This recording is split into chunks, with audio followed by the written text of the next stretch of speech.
welcome.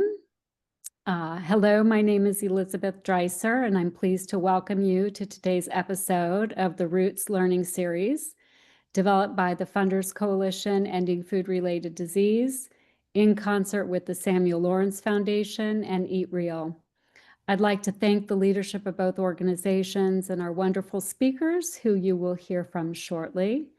I'd also like to thank the many hands behind the scenes that made today's event possible. Laura, Jamie, Maria, Anate, Laura, and Tony, thank you all. And now, as we turn our attention to today's topic, the surprising reason our health and mental health, particularly for children, are collapsing, and what foundations, government, attorneys general, and each and all of us can do about it. Today, we'll hear from two leading experts, Dr. Laura Schmidt and Dr. Ashley Gerhardt, on how the big tobacco industry influenced the development of ultra-processed foods and why these products are driving the rise in preventable food-related disease. After our panel's presentation and discussion, the impetus for this coalition will become clear. We'll also share plans and participation opportunities for those that are so inspired. And now it is my pleasure to introduce the coalition's program officer, Thomas Evans. Thank you, Elizabeth. My name is Thomas Evans, and I'm with the Samuel Lawrence Foundation. We connect our community through advocacy, education, and science. We are pleased to be partners in this important coalition and to support efforts to improve our nation's physical and mental health. Before we begin, please note the Q&A feature is enabled, and we will respond to questions as time permits. Remaining questions will be answered directly via email. If questions are to arise after this presentation, please feel free to contact us on LinkedIn, X, or email. Thank you. Next slide, please. We are here to discuss the state of preventable chronic disease caused by our food supply. 73% of our food products are industrial formulations created by the manipulation of sugar, oil, fat, salt, preservatives, stabilizers, emulsifiers, and other chemicals. These formulations are hyperpalatable, highly addicting, and are known to create and exacerbate disease processes via overconsumption and hormonal dysregulation. As we will hear today from our experts, companies that produce these products oftentimes advertise false health claims and aggressively market to children and their parents. Put simply, if a consumable product has a label, it is most likely a warning label. So you may ask, how did we get here? The industry started early in the 1800s with the mass production of sugar and sweets. After World War II, coinciding with industry consolidation, preservatives, emulsifiers, artificial flavorings, and colors entered the food supply. And notably, Philip Morris, later named Altria, controlled a significant portion of the market for 2 decades. To this day, still, a handful of major corporations control a vast majority of the global food supply. Many of these corporations, which produce products US consumers have come to know and love, knowingly create demand for disease through false narratives, extensive lobbying efforts, regulatory capture, and nefarious marketing strategies. Next slide, please.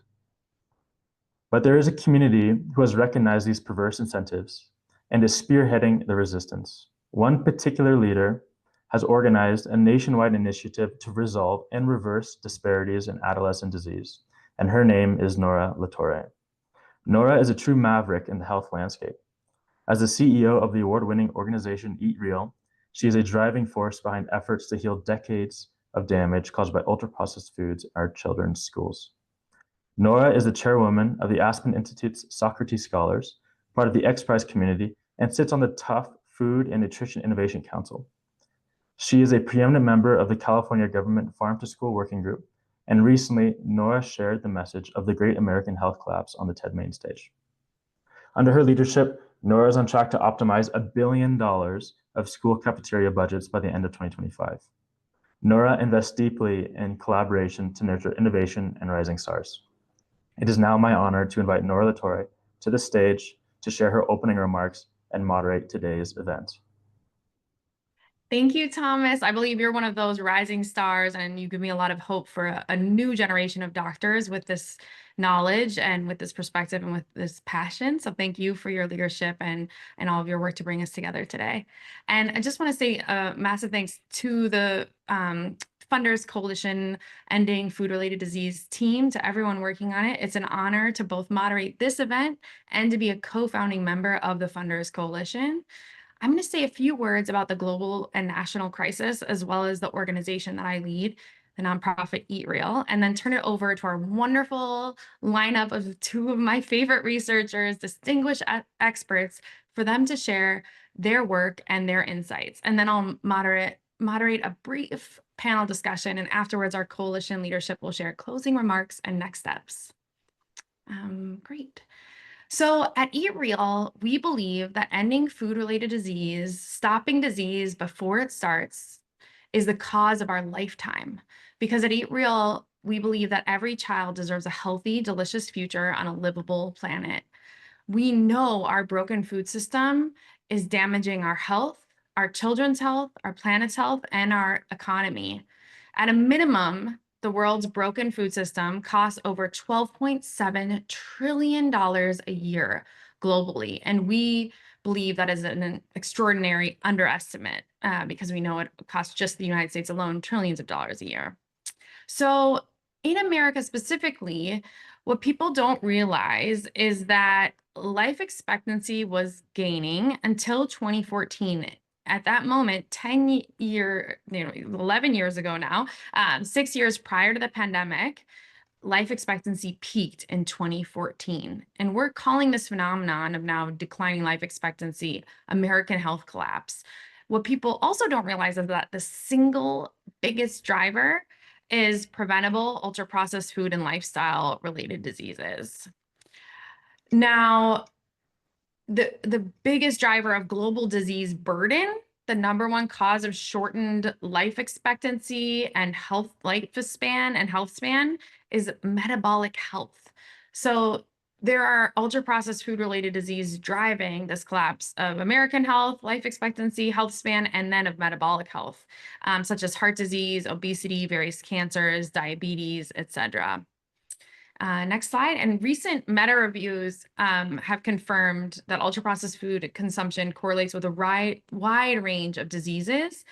And we might ask, like, what's driving these diseases? And that there are a ton of hidden ingredients that are getting a lot more news lately that are pervasive in our food system. Our food system, as Thomas mentioned, over 70% of calories are typically ultra-processed calories. It's over 67% for children.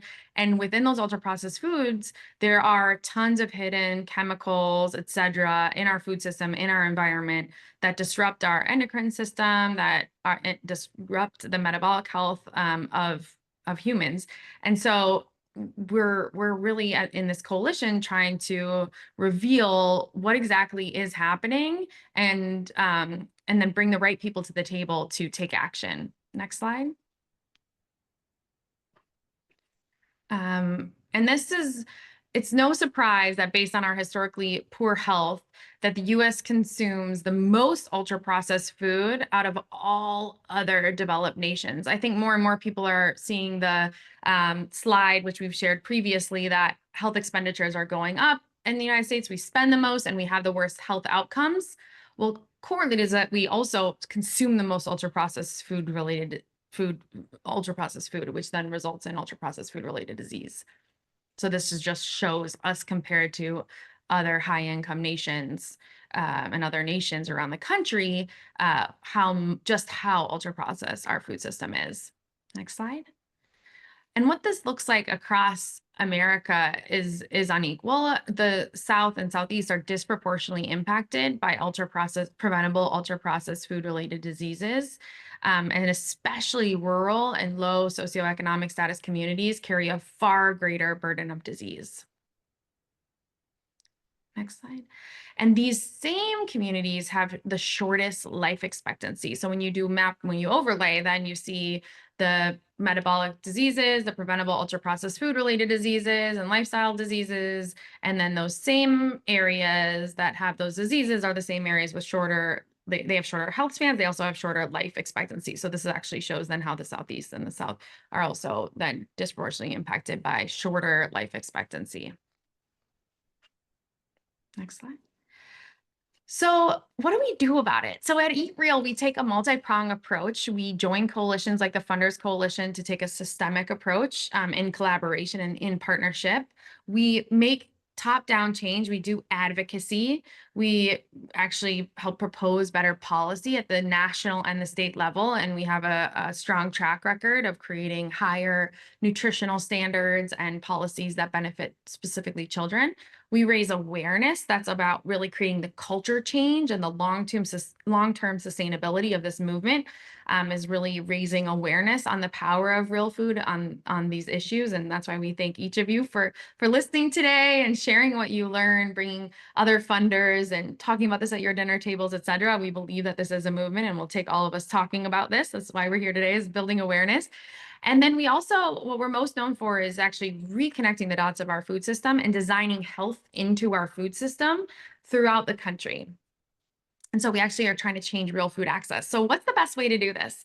In the United States, we believe that the best way to change food access is to actually change core calories for kids. And kids, the #1 restaurant in America serving our kids is the US public school system. There are more public schools in America than Subway, Starbucks, and McDonald's combined. And so our theory of change is that if we can change the US public school system and change core calories for kids, we'll change their metabolic health, and we'll change their trajectories and their health immediately and long term. And so at Eat Real, we're really excited about the power of school lunch, the power of awareness building coalitions like this, and then policy change. And we believe that it really is time for a sea change around collaborative action. And it's a moment where we need to look at what we've been doing historically and what we need to do going forward. What we've been doing historically hasn't been working. And in recent history, in the last 50 to 70 years, we've been thinking a lot about combating hunger, but we haven't been thinking about how do we feed health. And so we're calling for actually a shift where we don't just combat hunger, because now we've seen the unintended consequences of just combating hunger then can cause disease. But we need to think about how do we feed health and actually stop hunger and stop nutrition insecurity and stop the diseases that then hunger can and food insecurity can cause. So that is really what we're working on here, and we're so thankful to be in conversation with all of you. Next slide. So now let's dive in. I'm so glad that Thomas shared a little bit about the coalition, and that I was able to share about our why at Eat Real and a little bit about the work that we do. And but this is really a community. And so I am thrilled today to have, as I said, two of my favorite researchers and leaders here. So first off, we're going to hear a presentation from Dr. Laura Schmidt. She's a UCSF professor of health policy. She's the co-director of the Community Engagement and Health Policy Program. Laura is a global advisor. She's a global advisor on the advisory board for the European Commission's Addiction and Lifestyle in Contemporary Europe, and she's the co-author of Toxic Truth About Sugar. And I'll hand it over to you, Dr. Schmidt. Thanks so much, Nora. So I'm just going to start off with a few facts about what we know. There are a lot of things we don't know about ultra-processed foods, but there are a few things we do. Next slide. The first thing is we know that ultra-processed foods lead to weight gain. They lead to cardiometabolic disease risk factors, and they produce excess calories. So this is findings from a clinical trial conducted at NIH by Kevin Hall, showing that people on an ultra-processed food diet eat about 500 calories a day more than people on a whole food diet. And over the course of a week, that's about 3,500 more calories, which obviously is a whole day's worth of food and can lead to weight gain. Next slide. We also know that Americans eat a lot of ultra-processed foods, more than any population on the planet that has been studied. Next slide. And we know that Ultra-processed foods are a fairly recent phenomenon. They come into the food supply in the 1960s, mid-60s. By the mid-80s, ultra-processed food companies are operating at scale. And this coincides pretty closely in time with the rise of our obesity epidemic, which has led a lot of epidemiologists in the nutrition field to ask the question whether ultra-processed foods could be a significant driver of our current obesity epidemic. And if so, what about these products could be driving excess weight gain? Next slide. So my team at UCSF, we've been conducting research on the role of the tobacco industry in the rise of ultra-processed foods and in both their formulation and marketing. And next slide. The source that we use for our research is an archive that's a digital archive. It's online. Anyone can access this. It's the Industry Documents Library at UCSF. And we're particularly working within the tobacco industry collection. We also have collections on other health-harming industries, such as the opioid collection. We have a food collection as well. We work in the tobacco archive. It's about 16 million documents. Most of these documents came to us through the Master Settlement Agreement in the late 1990s, when 42 attorneys general around the country sued the tobacco companies for the health harms caused by their products. So this is the source for the evidence that I'm going to be presenting to you.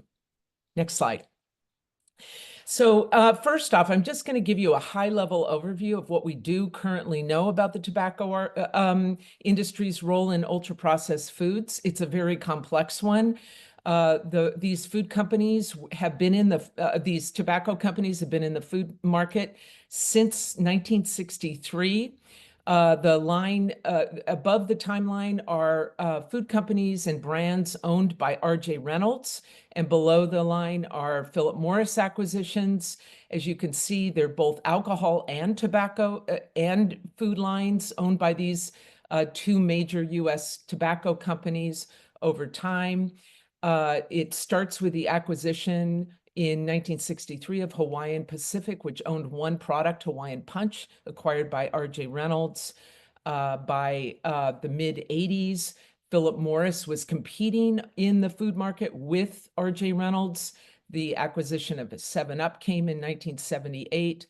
By the mid-80s, Philip Morris owned the largest food corporation in America, Kraft General Foods. And so this is sort of an overarching timeline of tobacco acquisitions of food companies. Next slide. So this is one of the documents from the archive. This is actually from a speech that Jeff Bible, the CEO of Philip Morris, gave to shareholders in 1989. And it just really reinforces the immense size of tobacco-owned food corporations at the time. Mr. Bible says to shareholders, we're the largest publicly held cigarette company, we're the second largest food company, and the second largest beer company in the world. Interestingly, I've come to think maybe we shouldn't even really be talking about food versus alcohol versus tobacco products, but really think about these the way the tobacco executives do, as a single set of product lines of consumer packaged goods. And this really is what Mr. Bible's saying here. We're the world's largest consumer packaged good company. And all of these businesses, whether it's food, tobacco, or alcohol, share very common characteristics. They're low priced, they have huge consumer markets, they're sold all around the world. We can use the same marketing approaches and similar retail outlets. And so you can see that from the perspective of a CEO of a tobacco company, ultra-processed foods might not be that different from tobacco products as well as alcohol products. Next slide. This is another document from the archive. It shows the structure of, this is the year that Kraft General Foods became Kraft Foods. in 1995. As you can see, it's a fully integrated consumer packaged goods firm. It is not just a tobacco company anymore. You can see they own subsidiaries that make cigarettes internationally, make them domestically. Kraft Foods is here. It is at this time the second largest food company in the world. At some points, it's the largest in the 80s and 90s. And then there's Miller Brewing. So you can see the whole company was restructured. It's called the cigarette company, but really it's making ultra-processed foods and alcohol. Next slide. So a lot of people are interested in why would it be that tobacco companies, the two largest tobacco companies in America, would integrate into the food market? And a lot of people have the misconception that it's because as they were being coming under litigation by the AGs around the country leading up to the Master Settlement Agreement, they wanted the food brands for cover. But that's not actually the case. Tobacco executives do things for market-based reasons, and they got into the food market because they thought they could grow in that market and make their firms more profitable. It was really a diversification strategy and really it was about competing against one another. R.J. Reynolds and Philip Morris competing in the same markets. Particularly in the case of R.J. Reynolds, they were very interested in the chemical additives. So a lot of the chemical additives that they originally bought Hawaiian Pacific, the first food company, because Hawaiian Pacific owned certain patents on chemical additives that they were interested in. And they were using these chemical additives across all of their product lines, tobacco, alcohol, and food. And they could see efficiencies.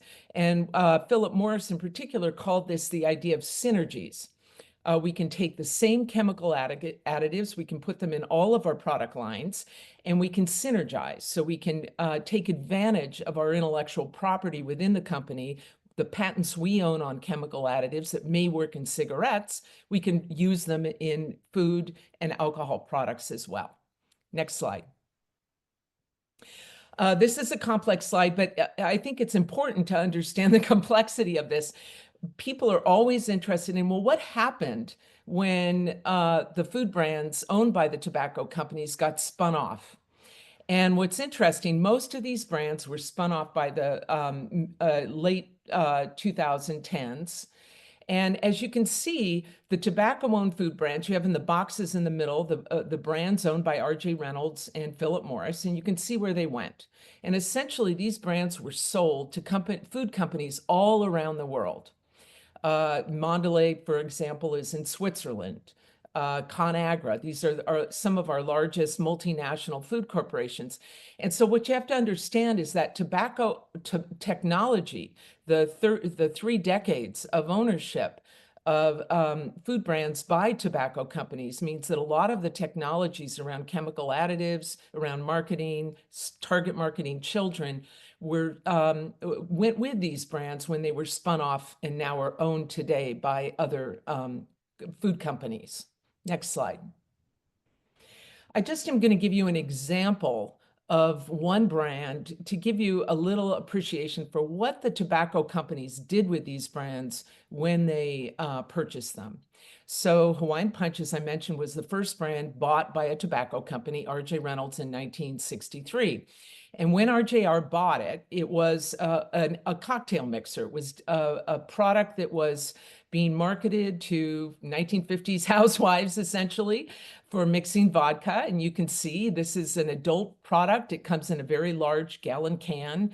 And you keep it in the fridge and make cocktails at the end of the day with it. So this is what it looked like when RJR acquired it. Next slide. And this is what RJR did with it. Within about a year, RJR had redesigned the brand to target market to children. So they took an adult brand and they turned it into a child-focused brand. They had very quickly extended the line to include 25 different versions and flavors of Hawaiian Punch that were focus group tested with children in cases where mothers disagreed with children about what the best color was. For example, there was a darker brown color that mothers preferred for one line extension of Hawaiian Punch. When the kids said they liked the bright red color, That was the one that RJR went with. And as you can see, they're doing toy giveaways and all sorts of child-focused marketing associated with this. This is called integrated marketing. It's a tobacco strategy for marketing products that they use for cigarettes, and here they are applying it to children. Punchy, the little cartoon character that RJR marketed with Hawaiian Punch, it actually was developed by an ad firm that worked in the tobacco lines. It came with the brand when RJR developed it, and very quickly became the mascot for this child-focused version of Hawaiian Punch. Next slide.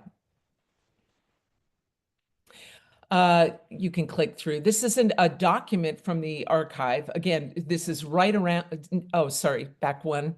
Right as RJR was buying it. And as you can see, this is coming from the chemical part of RJR. And they're saying it's easy to characterize RJ Reynolds merely as a tobacco company. But in a broader and much less restricting sense, RJR is in the flavor business. And this is essentially why Hawaiian Punch was acquired, because the chemical branch of RJR thought that there were lots of flavors that could be used in food and beverage brands. Next slide. Just moving very quickly to Philip Morris.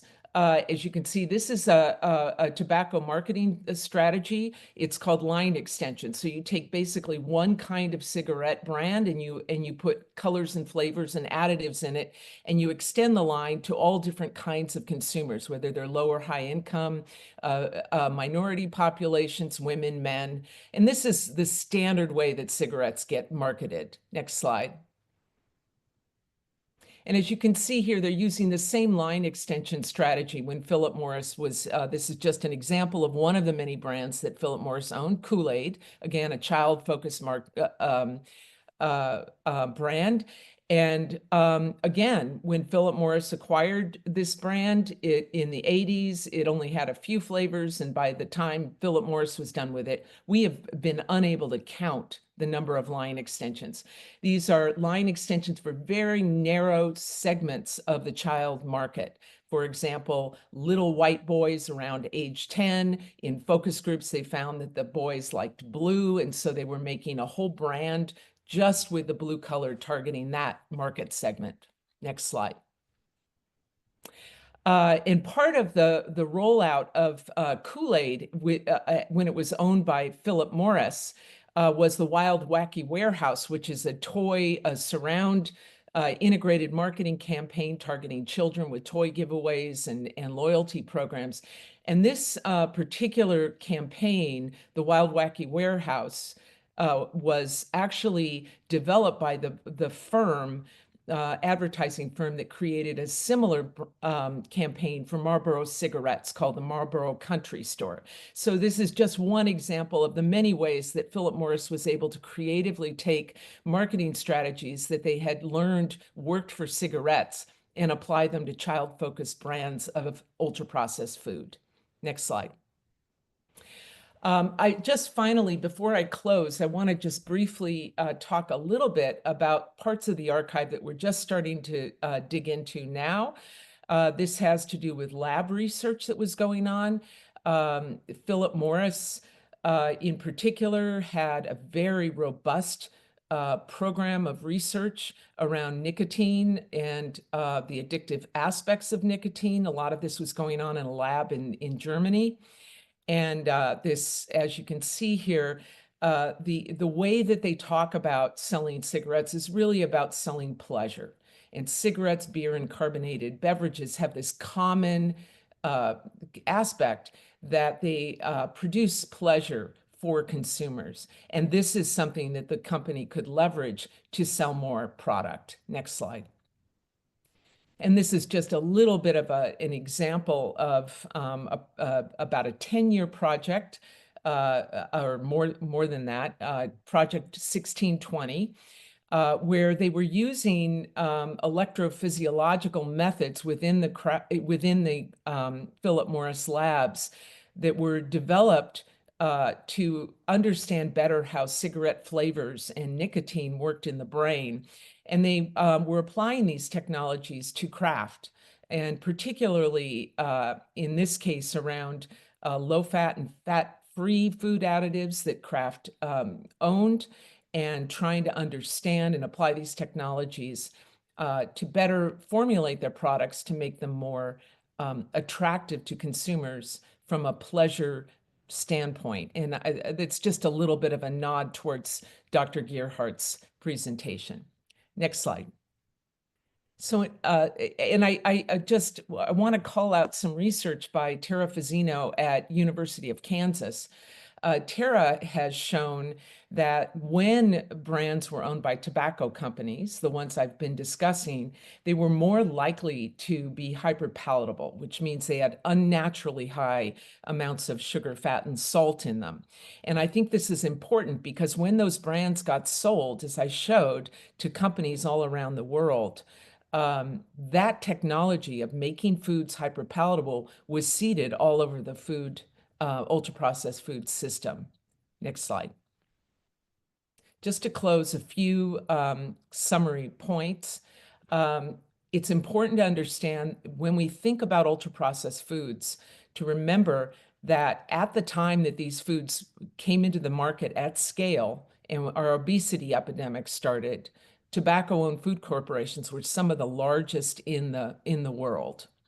It's also important to know that from the perspective of these executives in these companies, technologies for marketing and product formulation that work for cigarettes could be applied to food as well as alcohol and back and forth. And that was why they were in the market, partly. They were interested in reaping the synergies and making building more profitable brands by sharing technologies across these product lines.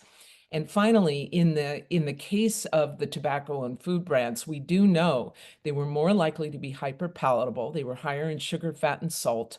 And many times, over and over again, these tobacco companies transform brands to target children. And with that, thank you.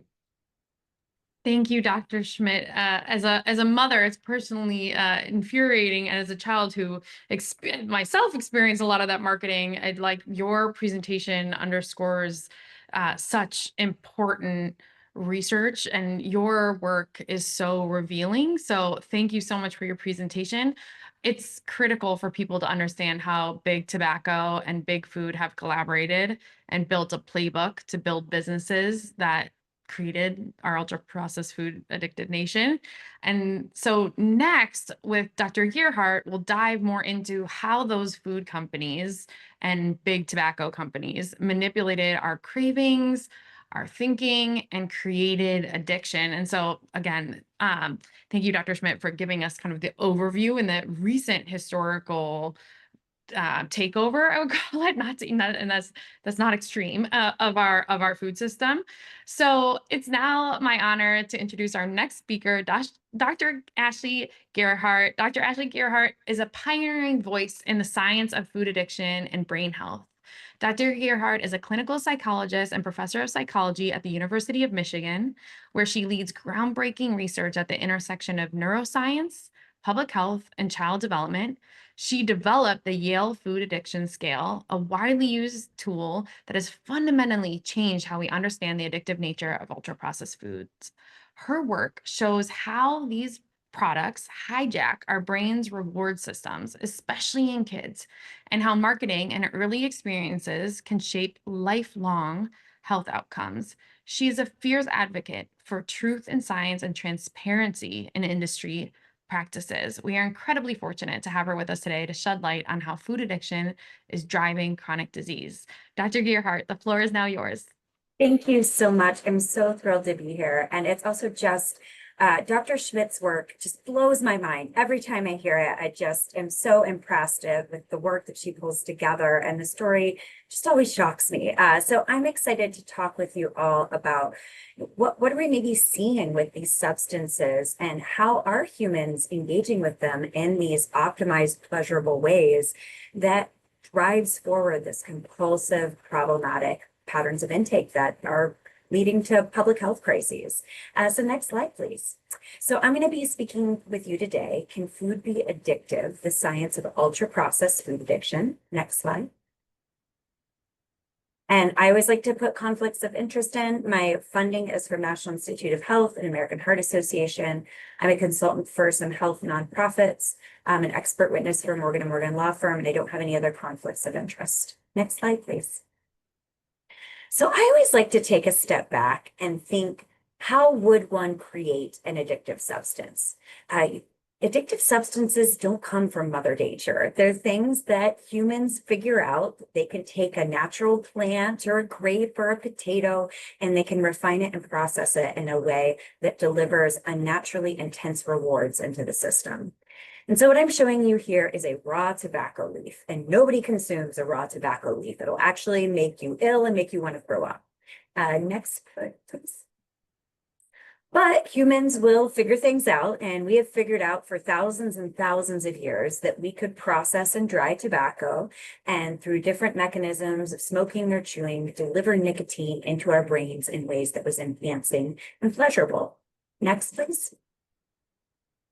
However, we did not see widespread addiction to nicotine and the diseases related to it until the late 1800s. And that's when technological and industry advancements came along and the mechanized cigarette roller came out. And all of a sudden, rather than having to hand roll a few cigarettes every, a few minutes, they could pump out thousands of cigarettes every moment. So you could really bring it to scale and mass produce it.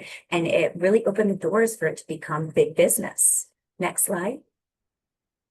And the cigarettes that we are consuming, or that the society is consuming today, they are ultra-processed nicotine tobacco products. They are not just a plant that's been rolled and put in some paper, but they have been stripped out of the plant matrix, and they're amplified with thousands of additives, with the most common additives actually being things like sugar and cocoa and menthol and flavor enhancers.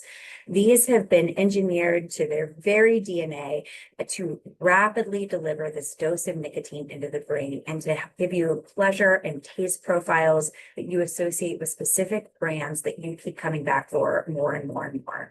And the industry really targets children, so they develop an attention, a connection to their first brand of cigarette when most people would start smoking in adolescence. Next slide. So we know that when we take something that has a reinforcing substance in it, like nicotine, and we optimize and ultra process it and mass scale it, we saw an increase of tobacco smoking at over 1,000% and all the increased public health crises. So what about our food supply?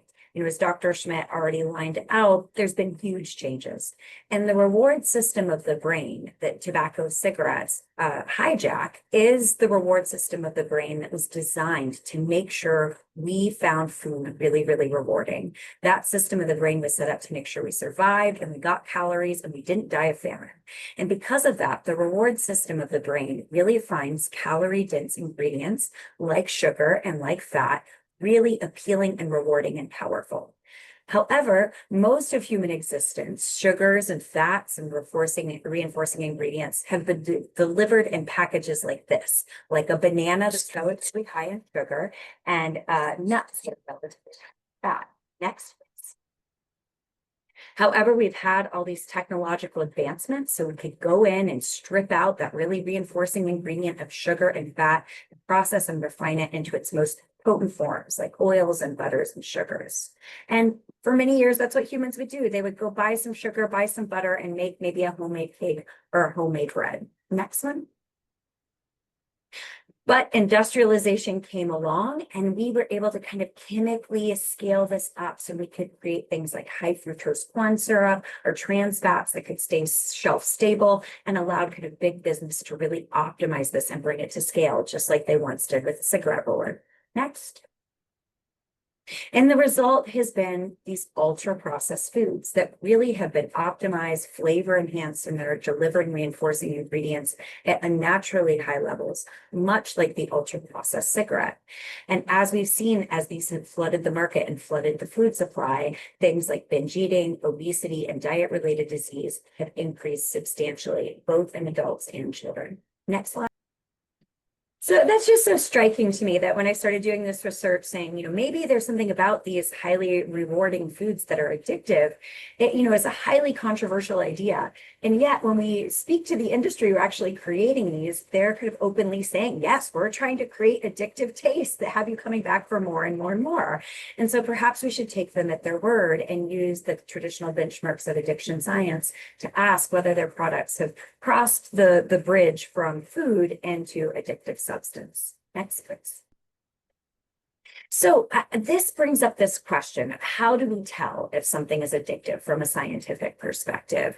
And we've had so many controversies over what is or isn't addictive over the years. With tobacco, there being contentious debates for decades that it could possibly be addictive. It didn't look like heroin or alcohol. It was legal. People didn't get high. And it took decades for us to kind of decide, no, these weren't just bad for you, but actually hooking people in an addictive way. So when I look back at how was that settled for tobacco, it was based on certain benchmarks. And I think the first thing I want people to know is there is no objective benchmark that's ever been used based on a brain scan that's told us whether something's addictive or not. Unfortunately, we don't have that where we can just scan somebody's brain and say, oh, there's that addiction signature. We know it. That hasn't been what we've based it on. We've based it on different psychological and behavioral responses that these substances trigger in people. And the Surgeon General's report from 1988 really outlined what were the necessary and sufficient criteria to identify that tobacco was addictive. And I'll now go through those benchmarks and consider what does the science of ultra-processed food say about those core criteria. Next. The first criteria is that it triggers compulsive use. And this means there's an inability to stop despite a desire to do so and there are negative consequences. So for people smoking cigarettes, that's like they know they are at risk for emphysema, heart disease, lung cancer. They want to stop and they can't. And clearly in our society, we're seeing that people are struggling to cut down on their intake of highly rewarding ultra-processed foods, even with weight gain, diet-related disease, and high levels of distress. Next, please. We've also gotten even closer to saying how do we measure compulsive use for traditional addictive substances? And we use those core set of diagnostic criteria. So in graduate school, I, along with my colleagues, Kelly Brownell and Will Corbin, created the Yale Food Addiction Scale. And this just applies those core diagnostic criteria for alcohol addiction or tobacco addiction or pain addiction to the intake of highly rewarding foods. It asks about things like a loss of control over intake, intense cravings, and inability to cut down despite a desire to do so, inability to cut down despite having negative consequences, and things like tolerance and withdrawal. This measure has 35 items and it's freely available on my lab website if anyone would like to use it. And it has a symptom count that goes from 0 to 11 symptoms and can give a diagnostic threshold that maps onto how a diagnosis is given for something like alcohol or tobacco addiction. 2 or more symptoms plus clinically significant impairment or distress. Next slide. So this is an example of someone coming into our lab who meets this ultra-processed food addiction diagnosis. They said, I can't even be in the same vicinity as Krispy Kreme or any type of donuts because I will finish a dozen all by myself. And I'm a type 2 diabetic, so that could kill me. And I know that. And I know I shouldn't be eating all those. I shouldn't be eating one, let alone a whole dozen. For some reason, it just can't stop. So as a clinician, when I hear this and I think about somebody coming into my lab talking about alcohol or tobacco, it's the same sort of compulsive drive of I know it's not good for me, but they just can't stop. Next, please. How prevalent is this ultra-processed food addiction? When we look at clinical samples of people coming in with eating-related issues, it's 1 out of every 3 people would meet this diagnosis. If we just look at a general community sample of adults, it's about 14% that really maps on to what we see with other easy, accessible, and legal addictive substances like alcohol and tobacco. It's about that same percentage of addiction. But something that's really novel and concerning specifically about ultra-processed food addiction is how common it is to see it in children. So we see about 1 out of every 5 children with overweight would meet for a clinical diagnosable addiction criteria. And if we just looked at a community sample of children, it's about 12%. Because we typically protect children against addictive substances and marketing, we don't see this sort of level of addiction to other substances. So it's really concerning we're seeing it so early in the lifespan. Next, please. All right, so I want to kind of flip back a little bit. Hopefully at this point you have a sense that yes, people are compulsively consuming highly rewarding ultra-processed foods. The second criteria for addiction is that it causes psychoactive effects. And what this means is that it causes emotional shifts. And what I'm showing you here is some evidence on the euphoria subscale of the Addiction Research Center inventory. It's like the main measure of something being psychoactive. And what they found is that if you give people a direct IV of nicotine, that it will cause a euphoria score of about 6. To give you a comparison of how powerful ultra-processed foods can be in the same measure, this is from the USDA, where they gave people white chocolate or milk chocolate and looked at the euphoria scores on that same scale. It actually surpasses that of nicotine. So when we think about the kind of pleasurable effects that the industry really focused on optimizing, they did a pretty good job that can compare with what we see with IV directly administered nicotine. Next, please. And so how does that impact the brain? How are we getting in there and how is their pleasure? And this is work done by Dana Small and Alex DeFelice Antonio, where they've really mapped out these directions from the gut to the brain. And what is important to see here is that fat and carbohydrates both have different kind of highways up to the reward center of the brain that all addictive drugs converge on. That's the striatal dopamine system. And so when we're getting these unnaturally high doses of fats and carbs and these ultra-processed packages, it's going up and directly speaking to the pleasure centers of the brain. Next. But is it really hitting the brain at the same magnitude as something that's addictive? And what I want to show you here is what we see. This is our most precise and most sensitive measures of the impact of dopamine. And this is when we go in with animal models and we can directly measure how much dopamine is being released in those core reward centers. And what you see is that with something like nicotine, it releases about 150 to 200% increase in dopamine in those reward centers of the brain. It's much lower than something like cocaine, which is in the thousands. But even at this about 150 to 200% level, this dopamine release is implicated in triggering addiction. Next. Now I want to show you that exact same approach, but measuring sugar and measuring ultra-processed foods. You can see that that magnitude of dopamine release, that spike that's on that y-axis there, is about the same. It's about 150 to 200% above base. And so we're seeing that when it comes to the magnitude of dopamine release, that core neurotransmitter from our most precise measures, that yes, sugar and ultra-processed foods are having very similar impacts as things like nicotine and nickel. Next, please. The final criteria in the Surgeon General's report is that tobacco could be highly reinforcing, meaning that animals would work to gain access to it, humans would work to gain access to it, and they would choose it if they were forced to across other highly reinforcing substances. So in nicotine, you'd see that rats would choose nicotine about 20% of the time over cocaine.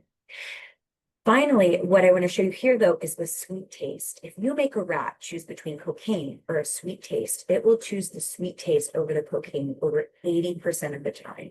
If you see in that little part C, you can see that one rat likes the cocaine more than the sweet taste, and all the other rats are for the sweet taste, which just shows from our classic indicators from addiction science how reinforcing something is. Sweet taste, when amplified, can really compete with that of things like cocaine. Next. So I want to just give a sense of how this operates in people coming to our lab. I do it all the time, but just one example is I went to the mall, which is 30-40 minutes away from my house, just to get a Cinnabon, and I got extra sauce on it. And if I have other foods in the house, I might have fruits and vegetables in there, but I'll still go to the store and get the Reese's peanut butter cups and the Doritos and the 2 or 3 pops. And this is someone who both has severe food addiction and very low food security, so they don't have enough money. And all of a sudden, all the healthy food in their house isn't getting eaten because they feel so full for the really highly rewarding ultra-processed foods. Next slide, please. Finally, I want to show you a proposed criteria for addiction that's been suggested by the field since that Surgeon General's report came out, and that it's these products can cause strong urges and cravings, that intense desire that people experience and the marketers often, amplify. Like once you pop, you can't stop. What I'm showing you here is some neuroimaging work from Hetty Kober that is a neural map of drug craving in people struggling with addiction and craving for highly rewarding ultra-processed foods. And the take home here is that the neural map of strong cravings for ultra-processed foods and addictive substances is completely overlapping. So those cravings are really engaging the same reward-based neural circuitry, which is playing a huge role in people's challenge in resisting these really engineered products. Next, please. And so my take home here is if we use the core addiction benchmarks that helped us understand were tobacco products just a bad habit or were they truly addictive, if we use those benchmarks, I would argue that there's compelling science in the realm of rewarding ultra-processed foods to say, yes, they meet every single one of those benchmarks. So in many ways, there's evidence that they fit more with a tobacco addictive product than they do an actual fruit or vegetable. Next. And so, finally, I'm just going to kind of talk about that it's important for us to consider our benchmarks of proof. We often hear, we need more RCTs, we need randomized control trials. I have to say, we haven't had that in the addiction world. We can't randomly assign people to take opioids or not, or cocaine or not. We've really looked at the level of evidence that we already have around ultra-processed foods, animal models, epidemiological studies.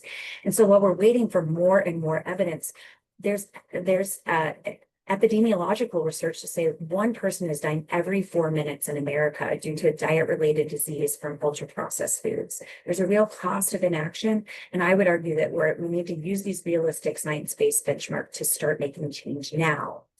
Moving forward, please.